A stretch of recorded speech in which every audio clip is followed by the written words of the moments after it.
599 টাকা অথবা 699 টাকা। তো 599 টাকা আর 600 টাকার মধ্যে জাস্ট 1 টাকার তফাৎ আপনি দেখেন।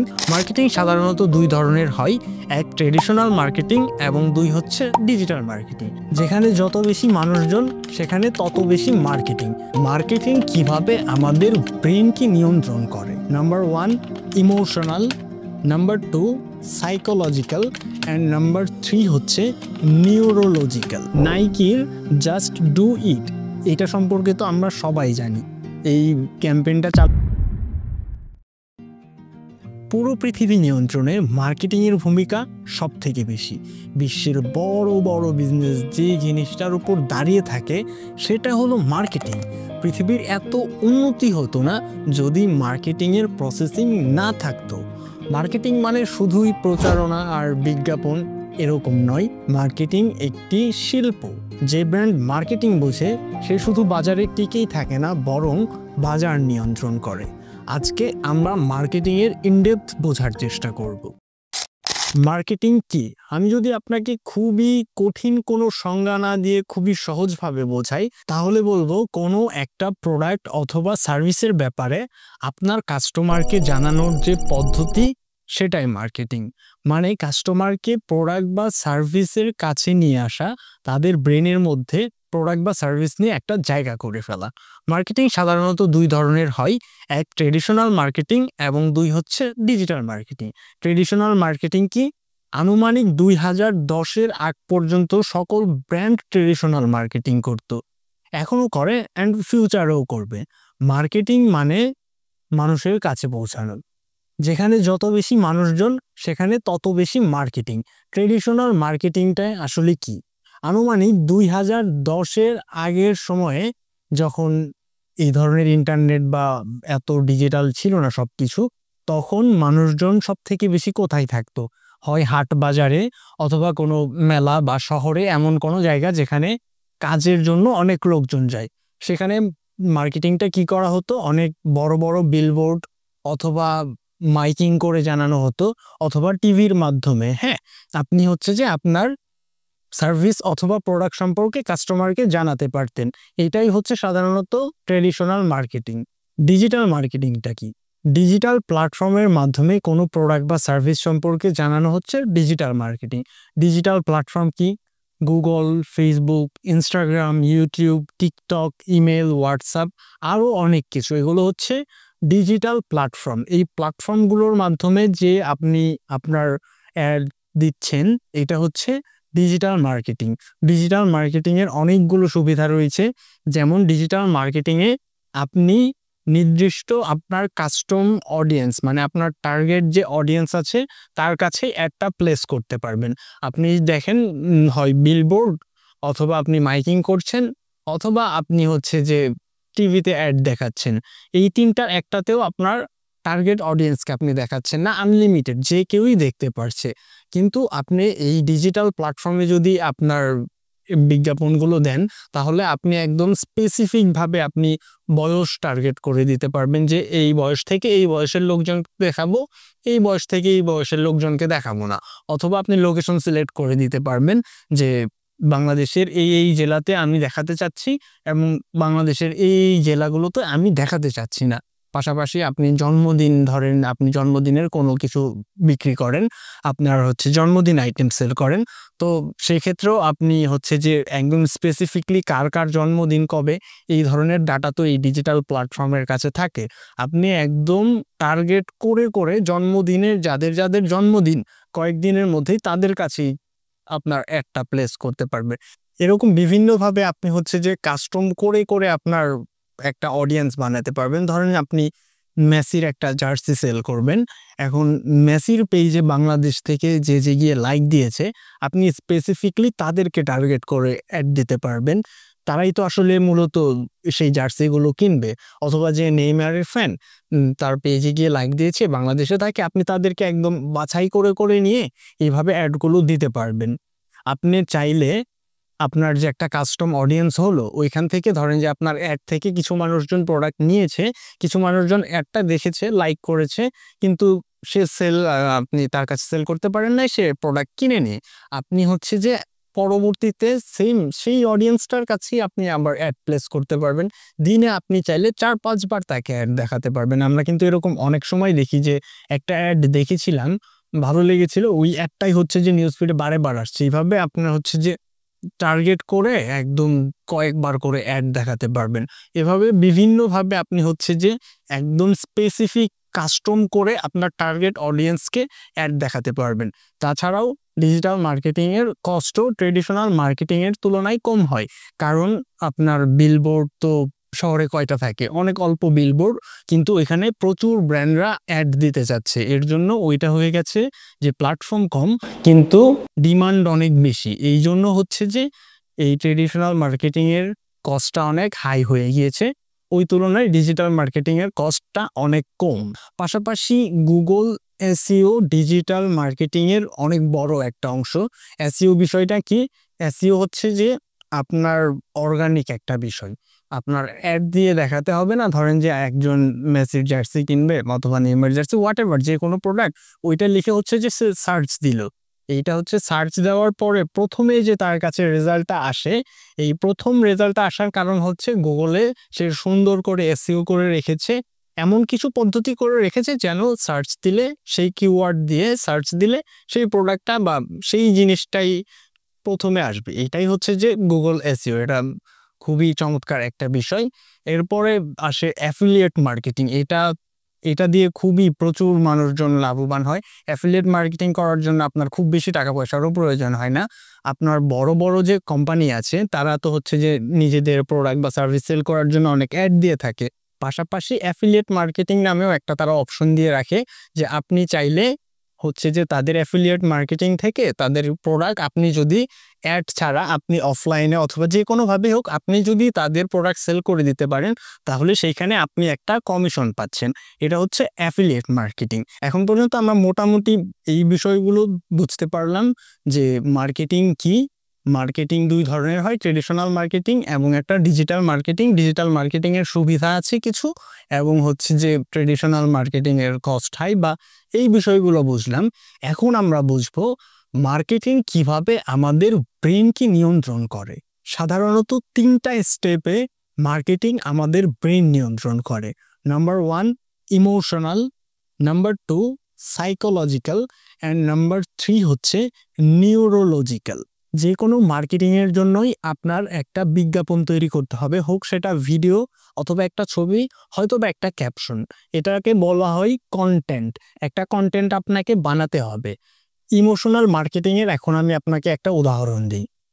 এখন একজন মানুষ একটা শাড়ি বিক্রি করবে। শাড়ি বিক্রি করার জন্য একটা কন্টেন্ট বানাতে হবে। একজন স্বাভাবিক মানুষ যে হয়তোবা টেকনিক্যাল পার্টগুলো জানে মার্কেটিংয়ের, বাট এই জিনিসগুলো বুঝে না, সে কিভাবে অ্যাডটা তৈরি করবে? মানে তার কন্টেন্টে এরকম থাকবে যে এই শাড়িটা এই জিনিস দিয়ে তৈরি করা, এটার দাম এত টাকা, এটার সাইজ এত, বা এই জিনিস অর্ডার করলে সারা বাংলাদেশ হোম ডেলিভারি, আপনি অর্ডার নাও বাটনে ক্লিক করে অর্ডার দিয়ে দেন। কিন্তু এইখানে যে ইমোশনাল মার্কেটিং করবে তার কন্টেন্টটা থাকবে এরকম যে একটা ছেলে, সে অফিসে কাজ করে এবং সে অফিস থেকে বেতন পেয়েছে। সেদিন তার আবার জুতাটা ছিঁড়ে গিয়েছে। সে গিয়েছে মার্কেটে জুতা কেনার উদ্দেশ্যে গেলেও সে দেখে যে খুবই সুন্দর একটা শাড়ি দেখে তার প্রচণ্ড পছন্দ হয় এবং সে তার মায়ের জন্য এই শাড়িটা কিনে নিয়ে যায়। বাসায় গিয়ে যখন সে তার মাকে এই শাড়িটা দেয়, তখন তার মা হচ্ছে যে কান্না করে দেয়। বিষয়টা কিন্তু কেমন, কত ভালোবাসার একটা বিষয়। মায়ের সাথে ছেলের একটা কত সুন্দর পবিত্র ভালোবাসা। এই জিনিসগুলো দেখার কারণে আমাদের ব্রেন সেই বিজ্ঞাপনটার সাথে ইমোশনালি কানেক্ট হয়ে যাবে। এই বিজ্ঞাপনটা আমাদের ব্রেনে এক ধরনের ডোপামিন রিলিজ করবে, আমাদের ভালো লাগা শুরু হবে। This is emotional marketing. একজন স্বাভাবিক মানুষ যে বিজ্ঞাপনটা স্বাভাবিকভাবে দিল, একজন ইমোশনাল মার্কেটার যে এইভাবে একটা স্টোরি টেলিং এর মাধ্যমে একটা ঘটনা বলল, অর্ডার করেন বা এই ধরনের কথাবার্তা কিন্তু সে বলে নাই, সে জাস্ট আপনাকে ইমোশনালি কানেক্ট করলো। এখন প্রচুর মানুষজন তো এমপ্লয়ি, তারা যখনই এই ভিডিওটা দেখবে তাদের মাথায় একদম 100%-এর মধ্যে 90% চান্স আছে যে সে হচ্ছে যে শাড়িটা অর্ডার করে দিতে পারে এবং তার মাকে গিয়ে গিফট করতে পারে। ইমোশনাল মার্কেটিং এর আরেকটা উদাহরণ দিচ্ছি। গ্রামীণ ফোনের একটা অ্যাড 2-1 দিন আগেই সম্ভবত আমি দেখেছি। সেখানে হচ্ছে দেখায় এরকম স্টোরিটা, একটা পিচ্চি বাচ্চা সে হচ্ছে যে কাচের বয়মগুলোর মধ্যে তার বাবাকে উদ্দেশ্য করে কিছু কথা বলে এবং হচ্ছে ওটা লাগিয়ে রাখে।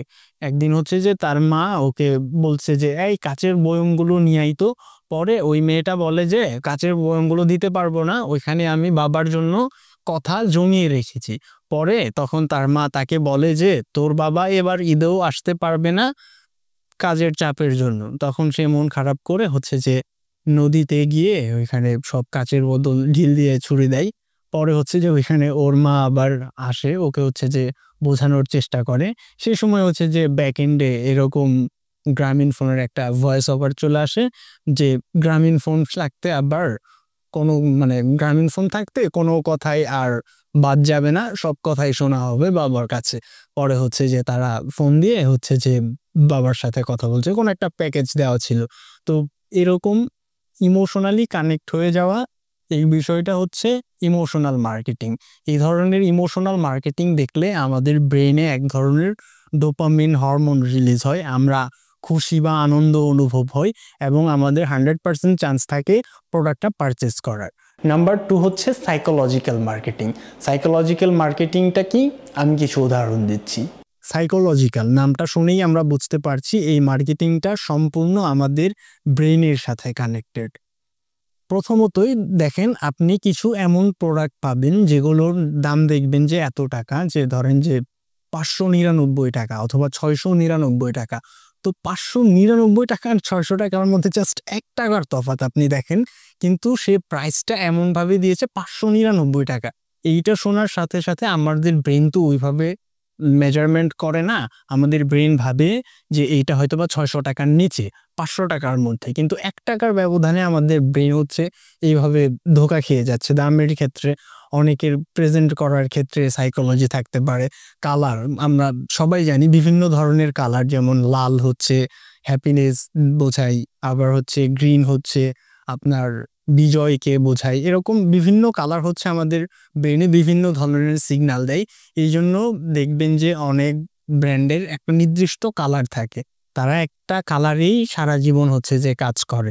মানে কালার আমাদের ব্রেনের সাথে বা তার কোম্পানির সাথে যেইভাবে যায় ওইভাবে কালার চুজ করে তারা।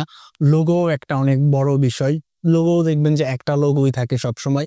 লোগোর মধ্যেও অনেক ধরনের সাইকোলজিক্যাল জিনিসপত্র দেওয়া থাকে। আপনি অ্যাপেলের দিকে যদি তাকান, এখানে ওরা কি সাইকোলজিটা ইউজ করছে, অ্যাপেল বা বিভিন্ন বড় বড় কোম্পানি দেখবেন যে তারা অফিসিয়ালি একটা জিনিস লঞ্চ করে এবং লঞ্চ করার পরে বলে যে এতটুকু আমরা স্টক হচ্ছে যে বাজারে দিব এবং এত দিনের মধ্যে এটা শেষ হয়ে যাবে, তাই আগে থেকে প্রি অর্ডার করেন।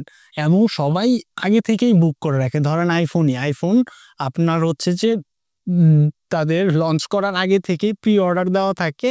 তারা হচ্ছে যে লঞ্চ করার সাথে সাথেই তাহলে ওটা সেল হয়ে যায়। তারপরে তাহলে সে আরও প্রোডাক্ট লঞ্চ করবে না, কিন্তু তারা যেই একটা মডেল একবার হচ্ছে যে মানে আর কি লঞ্চ করছে, সেই প্রোডাক্টটা দ্বিতীয়বার আর লঞ্চ করছে না। এটাই হচ্ছে যে মার্কেটিং, নিজেদের ব্র্যান্ড ভ্যালু তৈরি করা এরকমভাবে। মানে আর কি আপনাকে একটা প্রিমিয়াম ফিল দেওয়া, নিজেদেরকে একটু এক্সট্রা অর্ডিনারি ফিল করানো, এটাও হচ্ছে যে সাইকোলজিক্যাল মার্কেটিং এর মধ্যে পড়ে। নিউরো মার্কেটিং, এই জিনিসটা কি আমি একটু বুঝিয়ে বলছি। আমি একটা এক্সাম্পল দিচ্ছি, নাইকির জাস্ট ডু ইট, এটা সম্পর্কে তো আমরা সবাই জানি। এই ক্যাম্পেইনটা চালানো হয়েছিল 1988-তে। তখন হচ্ছে যে আমরা ভিডিওটাতে দেখতে পারি যে একটা বৃদ্ধ মানুষ, সে হচ্ছে যে একটা রেসে অংশগ্রহণ করে এবং তার প্রতিদ্বন্দ্বিতে সেখানে অনেক যুবক মানুষজন বা বিভিন্ন শ্রেণী পেশার মানুষজন ছিল, কিন্তু সেই রেসটা আসলে সবকিছু শেষ করে একটা বৃদ্ধ মানুষ, যার শরীরে তেমন বেশি শক্তি নাই, সে আসলে গিয়ে ওই রেসটা জিতে এবং তার পায়ে থাকে নাইকির একটা শুজ। সেই সময় হচ্ছে যে তাদের নাইকির যে কম্পিটিশন ছিল তারা ছিল অ্যাডিডাস, তারা তখন বেশ ভালো করছিল। আপনি কল্পনাও করতে পারবেন না, জাস্ট এই একটা ক্যাম্পেইনের ফলে তাদের সেই সময় জাস্ট 1988 থেকে 1999 মানে এই 10 বছরে তাদের কোম্পানির রেভিনিউ $870 মিলিয়ন থেকে $9.2 বিলিয়ন কনভার্ট হয়ে যায়। আপনি চিন্তা করতে পারছেন কত হিউজ অ্যামাউন্ট। এবং আমরা জানি এখন নাইকি ইজ দ্য ব্র্যান্ড যে ওয়ার্ল্ড ওয়াইড কত ফেমাস, সবাই নাইকিকে চেনে, তাই না? তাদের এই মার্কেটিংটাতে আসলে তাদের এই কন্টেন্টটাতে মানুষজন কি ধরনের মেসেজ পেয়েছে? তারা মেসেজ পেয়েছে যে আমিও চাইলে করতে পারি, যা ইচ্ছা তা খুশি। আর তাদের আত্মবিশ্বাসকে গেইন করা হয়েছে, তাদের সক্ষমতা, তাদের অ্যাবিলিটি, তাদের কনফিডেন্ট, মানে বিভিন্ন বিষয়কে ব্রেনে সিগন্যাল দিয়ে একটা এই লেভেলে ক্যাম্পেইনটা এইভাবে সফল হয়েছে যে এখন নাইকি কোথায় আছে আমরা তো জানি। এটা একটা খুবই প্রচলিত উদাহরণ নাইকির জন্য। আমি আরেকটা উদাহরণ দিচ্ছি আপনাদেরকে। একবার কোকা কোলা সেখানে একবার কোকা কোলা একটা মার্কেটিং ক্যাম্পেইন লঞ্চ করে। সেইখানে তারা তাদের কোকের বোতলের মধ্যে মানুষজনের নাম লিখে দিয়েছিল। আপনি ভাবেন, আমরা যে কোনো একটা কলম বা সাগরের নদীর পাড়ে যে কোনো জায়গায় আমরা কিন্তু আমাদের নামকে খুবই ভালোবাসি। আমরা আমরা সাবকনসিয়াস মাইন্ড, আপনাদের অবচেতন মন, আমরা কিছু না ভেবেই জাস্ট নিজেদের নাম হয়তোবা লিখে ফেলছি খাতার মধ্যে অথবা নদীর তীরে, হোয়াট এভার, যাই হোক, মানে আমরা আমাদের নাম খুবই পছন্দ করি। আমাদের নাম ধরে কেউ ডাকলে বা আমাদের নাম নিয়ে আমরা কোনো ভালো কথা শুনলে আমাদের ব্রেনে এক ধরনের ডোপামিন রিলিজ হয় এবং আমরা আনন্দ অনুভব করি। কোকা কোলার এই মার্কেটিংটা ছিল যে তাদের হচ্ছে যে অনেকগুলো তারা বোতল লঞ্চ করে এবং সেইখানে অনেক মানুষজনের নাম লিখে দেয়।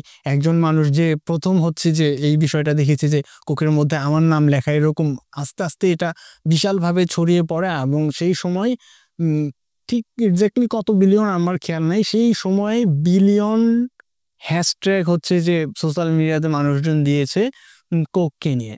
তো এই হচ্ছে কাইন্ড অফ আমাদের নিউরোলজিক্যাল মার্কেটিং। এটা খুবই ভয়ঙ্কর লেভেলের সুন্দর একটা মার্কেটিং। এটা প্রচুর ব্র্যান্ড করে এবং যে ব্র্যান্ডরাই আসলে এই ধরনের মার্কেটিং করে তারাই ওয়ার্ল্ড ওয়াইড সব ধরনের সবকিছু কন্ট্রোল করে। তো এই হচ্ছে আমাদের নিউরোলজিক্যাল মার্কেটিং, যেটা হচ্ছে সাধারণত ইমোশনাল মার্কেটিং এবং সাইকোলজিক্যাল মার্কেটিং এর কম্বিনেশন একটা জিনিস।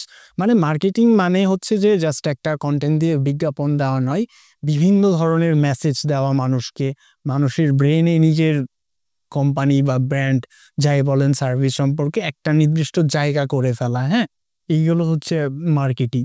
মার্কেটিং এর অন্তর্ভুক্ত একটা বড় বিষয় হচ্ছে যে অনেক মানুষজন মডেল দিয়ে প্রমোশন ভিডিও বানায়, মানে ক্যাম্পেইনের মধ্যে, বিজ্ঞাপনের মধ্যে এই হচ্ছে যে মডেল ইউজ করে একটা ট্রাস্টের জন্য। এরকম বিভিন্ন বিষয়ে মার্কেটিং করা যায়, বাট মার্কেটিং এর ফান্ডামেন্টাল হচ্ছে এই বিষয়গুলো। মার্কেটিং করতে হলে আমাদের এই বিষয়গুলো অবশ্যই খেয়াল রেখে মার্কেটিং করতে হবে।